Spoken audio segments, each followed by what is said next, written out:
우리 이 보통 사람들은 어디서부터 공부를 하면 될까요? 네, 일단 이 경제는 우리 규모로 설명을 해요.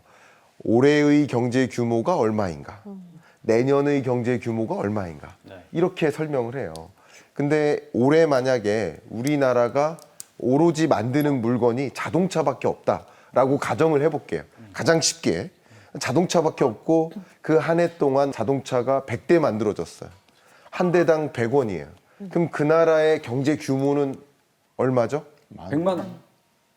100원 곱하기 100대니까 만 원이 되겠죠. 왜 이렇게 자신 있게 얘기하세요? 수학 공부 다시 하세요. 만 원이죠. 네. 그게 바로 GDP입니다. GDP.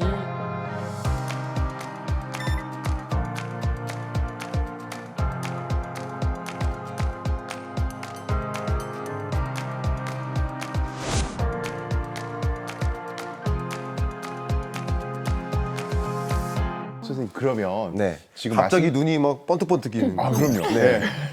지금 설명해 주신 걸 말씀을 듣고 보니까 소비라든지 투자라든지 정부 지출이라든지 이런 것이 각계 따로 노는 개념이라기보다는 되게 긴밀하게 뭔가 연결돼 있을 것 같은 느낌이 들거든요. 너무 좋은 말씀이에요. 기본적으로 경제 여건이 좀 괜찮다, 좋아질 거다라고 생각하면 기업들이 뭐 하려 할까요?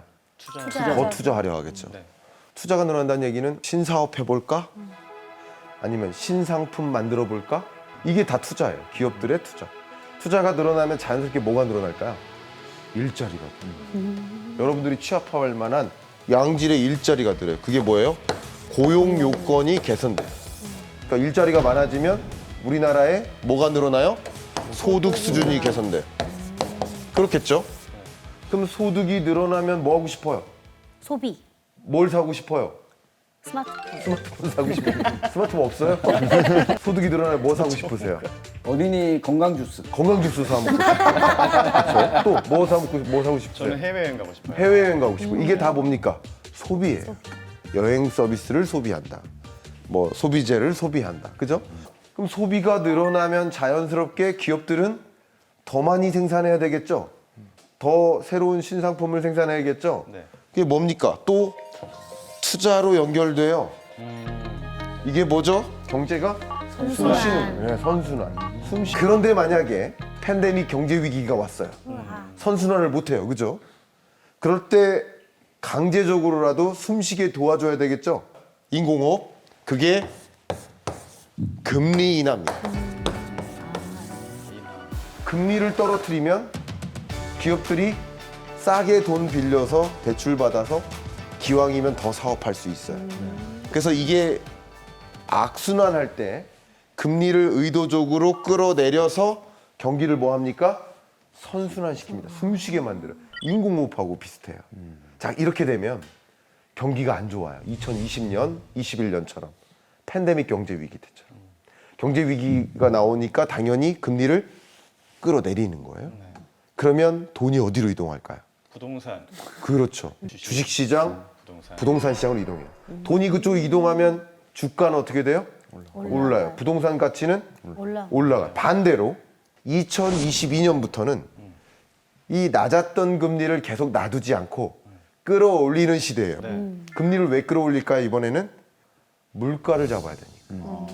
이해가시죠? 왜냐하면 여러분들이 태어나서 처음 경험한 물가를 만납니다. 41년 만에 최고치. 그러니까 고물가가 해결이 되어야 고금리에서 우리는 벗어날 수 있는 거예요.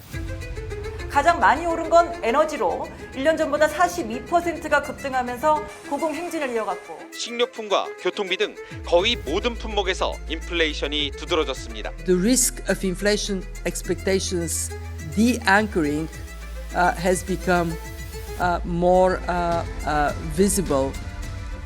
We cannot possibly allow inflation to become a runaway train.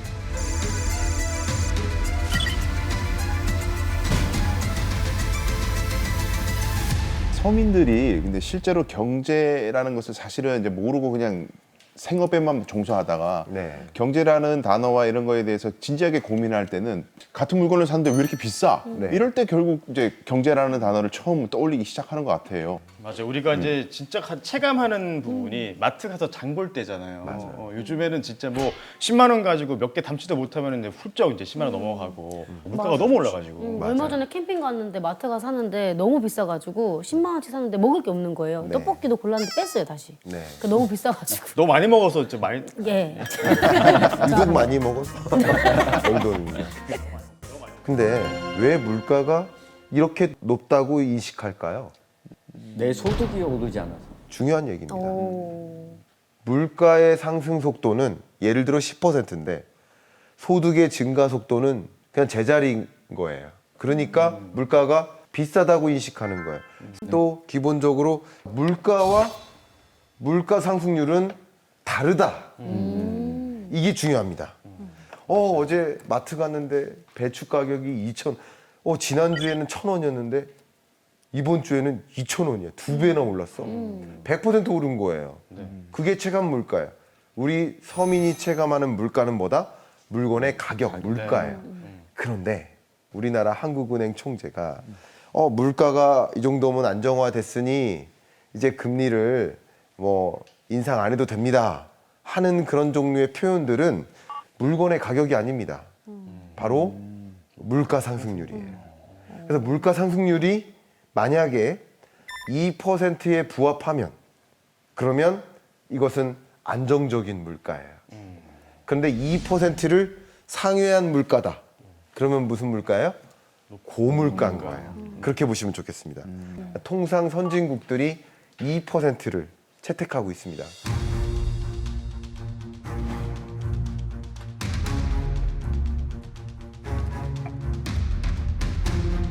Ongoing progress toward our 2% inflation objective is not assured. We are prepared to tighten policy further if appropriate.